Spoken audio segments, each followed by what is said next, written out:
చేపలు పడతాయి అనుకోలేదు అనమాట. హాయ్ ఫ్రెండ్స్, ఇక నిన్న చేపలు పడతాలంటే ఇక మేమైతే మా అన్నతో వల పట్టుకుని చేపలకి అయితే పోయినాం అనమాట. ఇక చూడండి, ఇక నిన్ననైతే ఇక పరదాలు తీసుకుని అయితే పరదాలు వేసి అయితే మొక్కజొన్నలు అయితే ఆరబోసినాం అనమాట. అప్పుడే 10 అయింది అనమాట. ఇక 10 గంటల నుంచి స్టార్ట్ చేసినాం.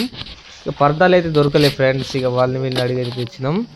చూడండి ఫ్రెండ్స్, ఇక అయినా కానీ ఇంకొక 2-3 పరదాలు అయితే సరిపోతాయి అనమాట. కొంచెం మందమే ఆరబోసినాం ఫ్రెండ్స్. ఇక అప్పుడే మనకైతే కాల్ వచ్చిందనమాట. ఇక చేపలు పడతాను అనేది ఇక మనమైతే ఫోన్ తీసుకుపోదు చెరువు దగ్గరికి. ఇక చేపలకి అయితే పోయినాం అనమాట. ఇక చూడండి మొత్తం ఎన్ని చేపలు పడ్డాయో. పెద్ద గ్యాస్ కట్ కూడా పడ్డది ఫ్రెండ్స్. చూడండి, మీ దగ్గర దీన్ని ఏమంటారో కామెంట్ చేయండి.